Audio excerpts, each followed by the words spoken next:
Junior ఎన్టీఆర్కు మాత్రమే సాధ్యం. అన్న తమ్ముడు నువ్వేమన్నా కాసు ఫ్యూచర్లో నీ ఇలాంటి వాడికి ఇటువంటి సినిమాలు పడాలి. జై ఎన్టీఆర్, జై చావా, జై భారత మాత, పార్వతీ పదహే శంభ హర హర శంభ, జై మహారాజ్ కి జై. సినిమాకి ప్లస్ పాయింట్ మన ఏఆర్ రెహమాన్ గారు, ఆయన మ్యూజిక్, ఆయన పాడే పాటలు, ఆయన ఇచ్చిన బీజం, ఆయన పాటలు కొట్టిన సంగీతము వండర్ఫుల్ అంటే వండర్ఫుల్ అనిపిస్తుంది. క్లైమాక్స్ కిర్రాక్ భయ్యా, నేనైతే ఎక్స్పెక్ట్ చేయలేదు. బాబా కళ్ళు పీకి, గోర్లు పీకి, కొరడా దెబ్బలతో, చాకులతో కోసినది, తల్వార్లతో కోసిన ఆ శరీరం మీద ఉప్పు పోసి బాబా ఒక్కసారి ఊహించుకోండి. చిన్న ఉప్పు గల్లు మనకు ఉప్పు ఎక్కువ అయితేనే కష్టమైపోని ఊతాం. అదే ఉప్పును పొరపాటున కళ్ళల్లో పడితే, ఎందుకు ఎండలో పోతున్నప్పుడు చెమట గారి ఉప్పు లూపంలో వచ్చి మెల్లగా కళ్ళల్లో పడితే మంట చూసారా? ఆడ ఉప్పు శరీరం మొత్తానికి పూస్తే ఎలా ఉంటుంది? అగ్నిగోళమే, ఆ శరీరం అనేది అగ్నిగోళంలా ఉంటుంది.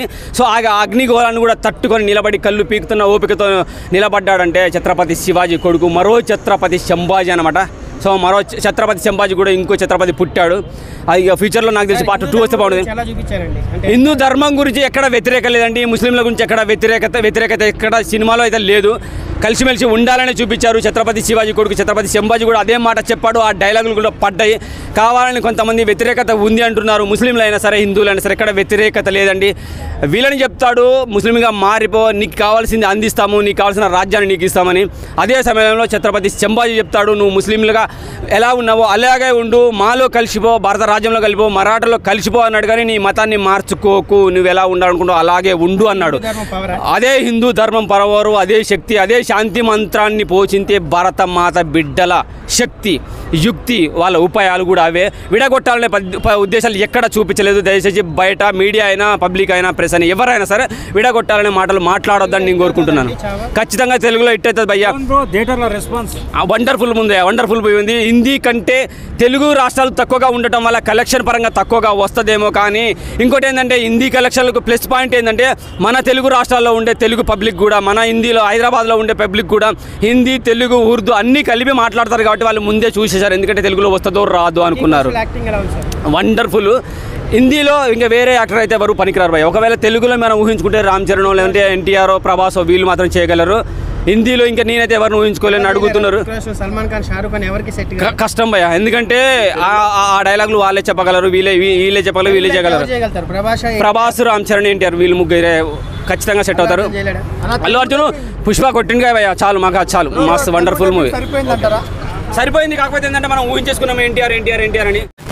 ఫైట్స్ అంత లేవన్న, అంటే హిందీలో అక్కడ బాగా ఆడుతుంది. బట్ ఆయన శివాజీ గారి గురించి మనకు అంత తెలియదు కాబట్టి తెలుగులో నాకు తెలిసి అంత ఆడకపోవచ్చు. ఏంటంటే మనం రాజమౌళి ఇచ్చిన ఇంపాక్ట్, RRR, ఈ బాహుబలి, ఆ ఫైట్ ఎలివేషన్స్ అన్నీ చూశాక ఈ ఫైట్స్ అన్నీ కొంచెం సిల్లీగా అనిపించింది. సినిమా చాలా బాగుంది. ఒక హిందూ ధర్మం గురించి చాలా గొప్పగా చూపించారు. మతం మార్చుకొని మన మామూలు క్రిస్టియన్స్ చూస్తూ ఉంటాం, మా మతంలోకి రండి అనేసి. అట్లా మన హిందూ ధర్మం కోసం ఎంత కష్టపడ్డారు శివాజీ మహారాజు, వాళ్ళ బిడ్డ చావా అంటే పులి బిడ్డ అని అర్థం. చావా అంటే ఆయన సంభాజీ మహారాజు ఎంత కష్టపడ్డాడని చాలా బాగా చూపించారు. బట్ ఆయన గురించి మనకు అంత తెలియదు కాబట్టి ఇక్కడ తెలుగులో కొంచెం డల్ అవుతుంది. బట్ ఒకటి నేను చెప్పాలనుకున్నది ఏంటంటే, ఈ సినిమా గురించి హిందూ ధర్మం కోసం చాలామంది చాలా యుద్ధాలు చేశారు. దాన్ని క్లైమాక్స్లో కళ్ళకు కట్టినట్టు చూపించారన్న. నిజంగా ఆ క్లైమాక్స్ చూస్తూ ఉంటే లిటరలీ ఏడుపు వచ్చింది. ఎందుకంటే అసలు మొత్తం కోసి ఆయన మీద ఉప్పు మీద చల్లి కళ్ళు లోడి, నిజంగా హిందూ ధర్మం కోసం ఇంత కష్టపడ్డారా? మనం సింపుల్గా వచ్చి ఐమాక్స్ సినిమా చూసి సినిమా బాగాలేదు లవడా బతుకు అనేసి అంటాం. కానీ ఒక హిందూ ధర్మం కోసం ఎంత కష్టపడ్డారు, ఎన్ని యుద్ధాలు చేశారనేది చాలా క్లియర్గా చూపించారు. బట్ అది క్లైమాక్స్ ఒక్కటే ఆ రేంజ్లో చూపించారు. ఫస్ట్ నుంచి దాన్ని అలాగే తీసుకెళ్ళి ఉంటే బాగుంది అనిపించింది. ఫైట్స్ డల్ అయినాయి. ఫస్ట్లో చిన్న ఫైట్స్ అన్ని క్లోజ్ చేయించేశారనమాట. అదే అన్న కొంచెం డల్ అయింది. క్లైమాక్స్ మీద చాలా బాగా ఇంపాక్ట్ పెట్టారు. అంటే బాగా కష్టపడ్డారు. ఆయన గోర్లు తీసేయడం కానీ, కళ్ళు లోడ్ వేయడం కానీ, ఆ సీన్లన్నీ చూస్తుంటే మంచిగా అనిపించింది. ఇంక ఇదే కొంచెం ముస్లిం వాళ్ళు చూడకపోవచ్చు, మేబీ వాళ్ళ మతం గురించి ఊరికే గలీజ్గా చూపించారు అన్నట్టుగా ఉంటుంది. బట్ నిజంగా హిందూ ధర్మం గురించి అయితే చాలా గొప్పగా చూపించారన్న. శివాజీ మహారాజుని చూపిస్తారేమో అనుకున్నాము, కానీ ఆయన చూపించలేదు. ఉంటుంది నిజంగా. కొంచెం ముస్లింలు అయితే దీనికి కొంచెం యాంటీ అవుతారు.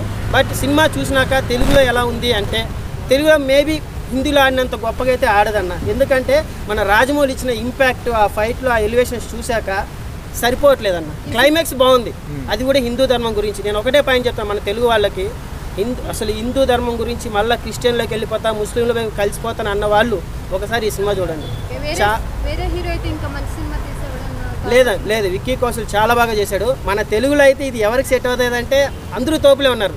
అల్లు అర్జున్కైనా చంపేస్తాడు, ఎన్టీఆర్ అయినా చంపేస్తాడు, మన అల్లు అర్జున్ తెలుగులో కూడా ఎవరైనా ఇచ్చినా బాగా చేస్తారు. బట్ హిందీలో మాత్రం విక్కీ కౌశల్కే సెట్ అవుతుంది. పవన్ కళ్యాణ్ సెట్ అవుతాడా బ్రో? పవన్ అన్నది వేరే అన్న. ఇప్పుడు అవని విషయాలు మీరు మాట్లాడకూడదు. పవన్ అన్న గురించి పవన్ అన్న స్థాయి వేరు. ఆయన ఆల్రెడీ చేయాలనుకున్నదని చేస్తున్నాడు. ఎక్కడ పాలిటిక్స్ లో ఎవరికైనా ఒక దమ్ము ఉంటే, గొద్దలో దమ్ము ఉంటే ఆడపోయి ఎవరైనా డిప్యూటీ సీఎం అవ్వమని చెప్పండి. ఇక్కడ ఎవరైనా కానీ పుష్ప అవ్వచ్చు, ప్రభాస్ అవ్వచ్చు, ఎవరైనా కానీ పాలిటిక్స్ లో ఏం పీకలేరు. ఆయన చాలా చేసేసాడు. ఆయన గురించి మాట్లాడే అర్హత మనకు లేదు పవన్ అన్న గురించి.